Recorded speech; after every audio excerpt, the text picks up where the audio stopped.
Welcome to In Pursuit of Truth. This is your host, Sir Patrick Mack. Boys and girls, we are just 3 days into 2019, still under a government shutdown. And it looks like this issue over the funding for a border wall has led us to another standoff.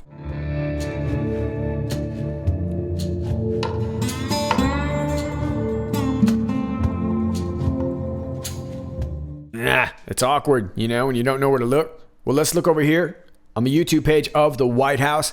This is from the cabinet meeting that Trump led yesterday. Let's check it out. We're going to talk a little bit about what was discussed in this meeting, but I froze it right here for a particular reason. As you can see here, A.G. Whitaker looks like he's speaking to the president. You've got Mike Pence right next to him. And across the way, of course, is POTUS. And to his left is Acting Secretary of Defense Patrick Shanahan. But in particular, I want to look at this right here. Look at this poster. Nice. Sanctions are coming. Very nice. And A.G. Whitaker's like, sir, this poster is freaking sweet. And President Trump's like, I know. I made it at 2 a.m. when you wussies were sleeping. You like that? 8 hands down, so I'm just laying it out right in your face, right in Mike Pence's face. How you like that, Pence? And Pence is like, I do like that, sir. I mean, I don't like that, but I'm your vice president, so I'm going to pretend that I like it. And POTUS is like, good, because it's up in your face. All right, well, we're going to talk about this meeting, but first, let's talk about this poster. And here it is, right here. And President Trump's got his hands up like, what? Yep, here it is, up in your face. Sanctions are coming November 4th. It's like Game of Thrones, except it's me. And I'm wearing the same clothes, even down to the pin and the red tie. So trip out on that. Wow. Well, we've seen this poster before, haven't we? Yes, we have. We've seen it back on November 2nd when President Trump tweeted this very same thing. Sanctions are coming. Only this time it says November 5th. Okay, well, at the time, the November 5th date was referencing the Iran sanctions, and now President Trump is laying out a different date, November 4th. And of course, the media is clowning him with all their same talking points, clearly not understanding what they're talking about. Now, would President Trump be talking about this year, November 4th, or can we look back last year to November 4th here? Post 24/17. No. We see what looks to be the front of a theater, now playing Guardians of the Pedophiles, Panic, Panic, Panic in D.C. and FISA-gate, which, by the way, I made a trailer to. Okay. So, is President Trump referencing us back to this November 4th post, saying that indeed we are going to see a new kind of sanction happening on the 4th? And I find it interesting that this would be on 2/4/17. How about that? So let's check out November 4th, 17 here. We see that he actually dropped quite a few here. 1, 2, 3, 4, 5, 6, 7, 8, 9, 10, 11, 12, 13, 14, 15, 16. No. Well, the media was clearly confounded about this poster. As you can see here on USA Today, I'm just going to play you a little part of this clip without the music because they'll get me for copyright. But it says here, it wasn't immediately clear why the poster reemerged at the cabinet meeting, which covered a wide range of topics. That's all it really kind of had to say about that. So they didn't really understand what this was. People were watching this thinking, what are we talking about? Meanwhile, us iPotters over here are like, I know that. And I'm not shoving it aside, like it don't mean anything. It's got to mean something. That's the reason he put it out there. So very, very cool. Now let's check out a little bit about what they had to say. This first clip is in regards to General Mattis. Check it out. In Afghanistan, not too good. Not too good. I'm not happy with what he's done in Afghanistan, and I shouldn't be happy. But he was very happy. He was very thankful when I got him $700 billion, and then the following year, $716 billion. So, I wish him well. I hope he does well. But as you know, President Obama fired him, and essentially so did I. Still doing that, Andre? Oh, for sure. Yeah. Ho, ho, ho. Well, let's hear what Mike Pence has to say about this whole border issue. We think of the videos that the American people woke up to today of a large assault on our border that required our border patrol to deploy tear gas.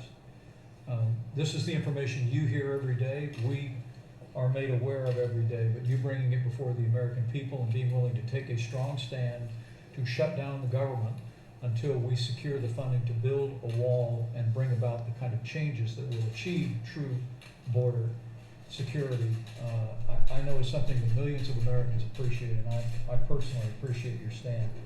You gave the numbers before, but they're worth repeating. 17,000 criminals have been apprehended attempting to come into this country. Since this administration took office, 235,000 criminal illegal aliens have been apprehended by Immigrations and Customs Enforcement in this country. Interesting reference number indeed. Pence seemed to think it bared repeating. Maybe it's because that poster was all up in his face all day. How about that? Well, guess who else is up in your face? That's right, Mitch McConnell addressing the Senate floor afterwards. They got 99 problems, but a Mitch ain't one. Now, listen, I'm just going to play a little bit of this for you because, quite honestly, listening to Mitch McConnell speak is about as exciting as watching a herd of goats on the move.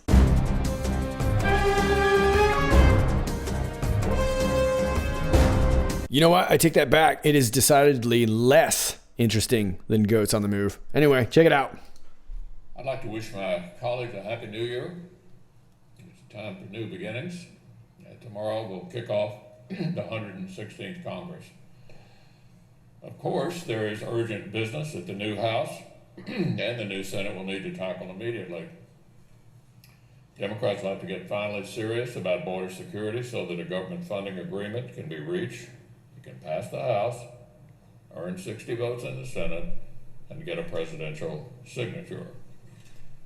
All three of those things are needed to make a law. One partisan vote in the House tomorrow is not going to solve anything. I made it clear to the Speaker we're not interested in having show votes here in the Senate. We're interested in bringing up something the House has passed, 60 senators will support, and the President will sign. In other words, make a law. The legislation that House Democrats are reportedly planning to introduce and be voted on tomorrow will not be a serious contribution to the negotiations that are going on between the administration and the incoming Democratic majority in the House. It isn't comprehensive. It ignores the needs of border security. It's exactly the kind of proposal you'd expect if the incoming House Democrats were choosing to stage a political sideshow rather than doing the hard work of helping to govern the country. In other words, a total non-starter. So will these new Democrats come to Washington ready to roll up their sleeves, work together and make laws? Or are they going to waste time on partisan show votes that will do nothing to move the country in a forward direction? Cocaine is a hell of a drug. All right, well, he's not the liveliest of orators here, but he was definitely getting some stuff done. Now, I will leave this for you here because this is a pretty big document here, but this is the executive calendar dated Monday, December 31st, 2018. He was referencing a lot of this. Had to do with a lot of nominations for members of the cabinet and whatnot. So it sounded like Mitch McConnell was quietly putting some of their boys in. Now, I'm going to want to look a little bit deeper into some of these nominations here. Everything looks so far so good, but you never know what you might find. But here it is. I will leave it for you down below.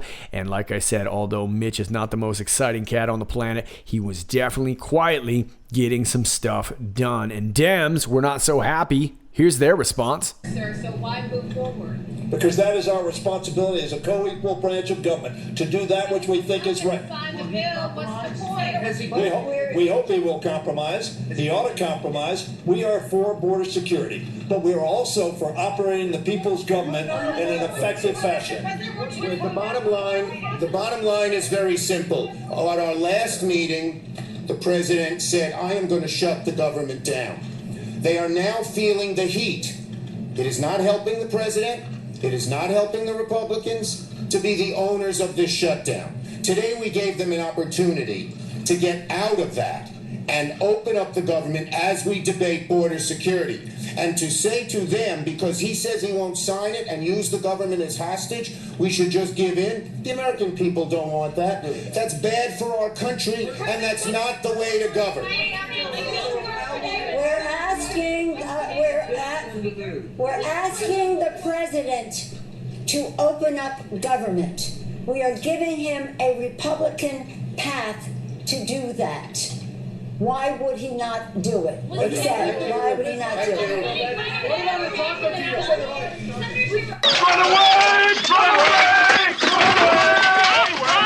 Awkward exit indeed. Well, the Democrats saying that they were providing some Republican means, not according to the Washington Examiner, who reports this.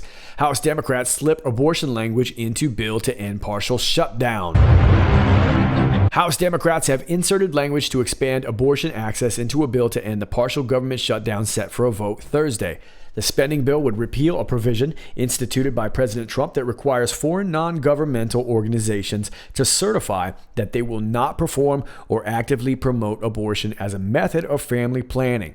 The provision, formerly known as the Protecting Life in Global Health Assistance Policy, was once called the Mexico City Policy, known by critics as the Global Gag Rule. The bill also would increase funding by $5 million for the United Nations Population Fund to $37.5 million. Anti-abortion organizations oppose the program because they say it participates in coercive abortions and involuntary sterilizations. The anti-abortion organization March for Life said it would score against the final package if the provisions are included in the version that receives a vote Thursday. Marjorie Dannenfelser, president of the anti-abortion Susan B. Anthony list, said in a statement, Democrats were already trying to foist a radical pro-abortion agenda on the nation.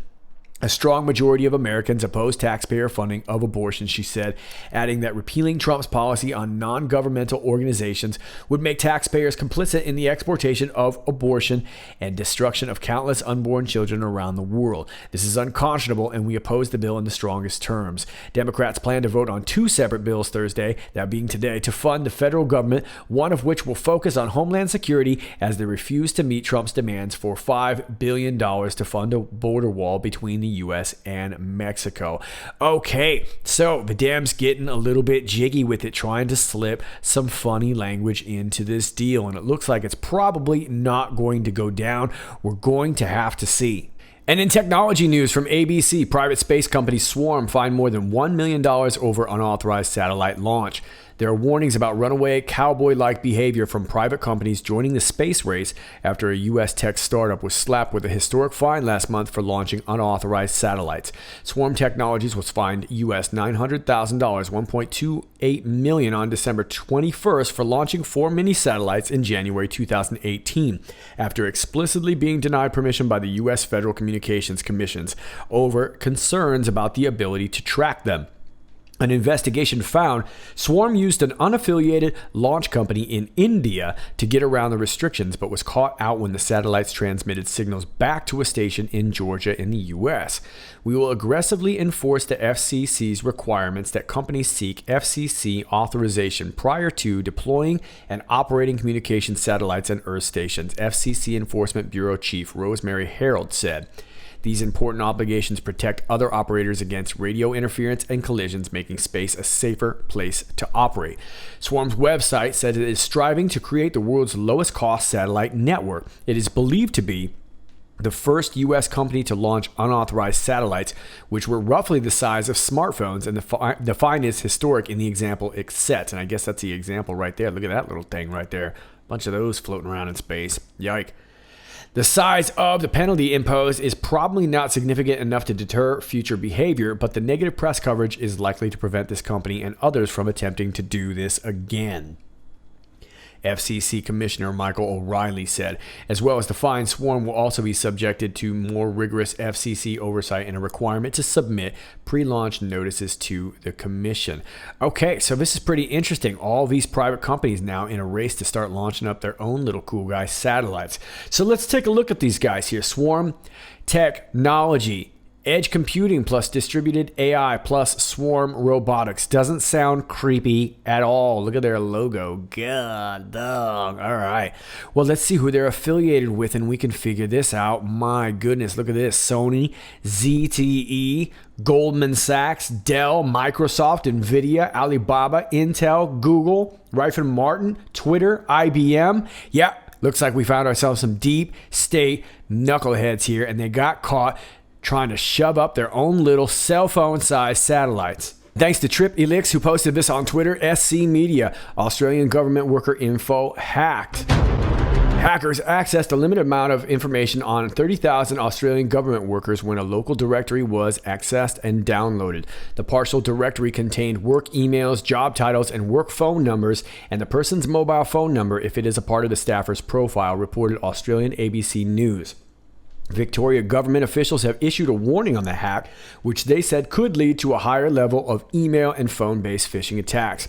There is also the possibility the personal data involved could be used as part of an influence campaign by either a commercial interest or nation state. Sulette Dreyfus, a researcher in cybersecurity and privacy at the University of Melbourne, told ABC.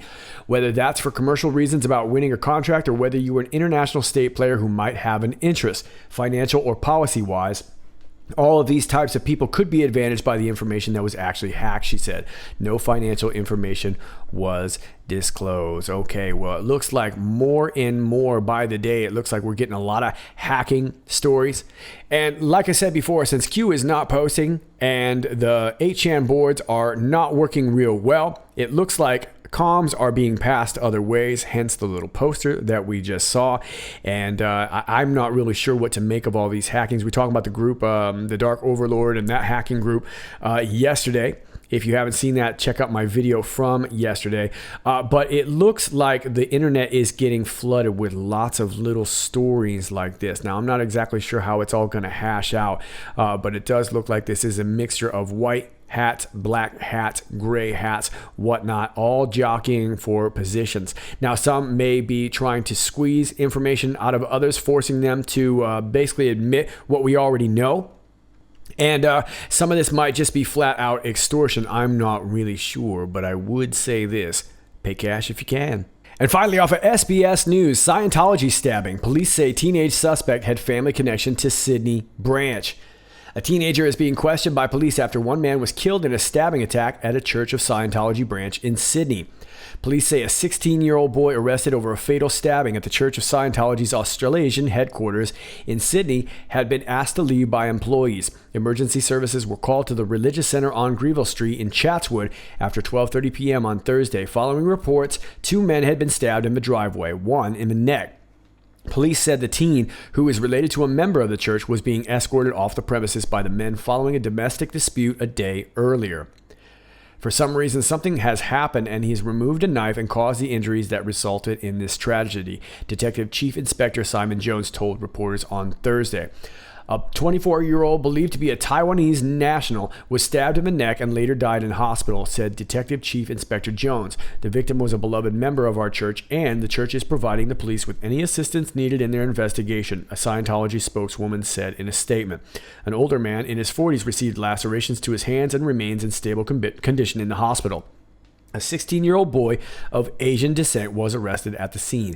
Chief Inspector Jones said the 16-year-old did not live at the facility, but did have family members attending the church. All I can tell you, it was a domestic incident. It does not relate to the Scientology premises here. You sit on a throne of lies, he told reporters on Thursday. Wow. Okay, so this is pretty interesting stuff here. The Chatswood Scientology Center, known as the Advanced Organization and St. Hill ANSO, was opened in September 2016.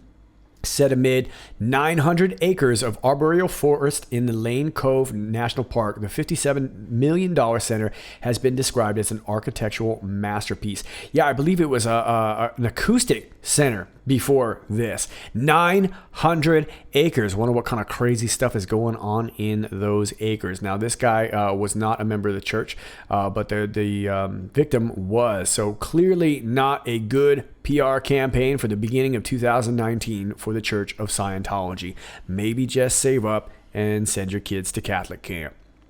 You know what? Never mind that. All right, Patriots, that's all I got for you. I will be over here on Twitter watching live and probably chatting with a lot of you. So join me over here at IPOT 1776. That's at IPOT 1776. I will be providing lots of snark, trying to watch live this 116th Congress begin. Let's see how it all goes down. But I'll be over here, so won't you follow me over here? As always, if you like this video, please click like, share, and subscribe. Thanks to all of you who already do that. And if you are new to my channel, welcome to you. Please keep in mind that all those things will be undone from time to time. That's right. You will be unclicked, you will be unliked, and you will be unnotified and unsubscribed from time to time. That's how social media works when you're rather conservative, or if you just happen to support MAGA. So do me a favor, just check back from time to time and click yourself back on. All my links are down below, my Gab, my BitChute, my Real.video, which is now Brighteon.com. And like I just said, I'll be over here on Twitter watching the festivities. I also have my email down below, and if you'd like to support the channel, my Patreon link is down below also. And if you're way old school and want to send some snail mail, I have got a P.O. box down below also. All right, kids, my name is Sir Patrick Mack, and until next time, stay cool.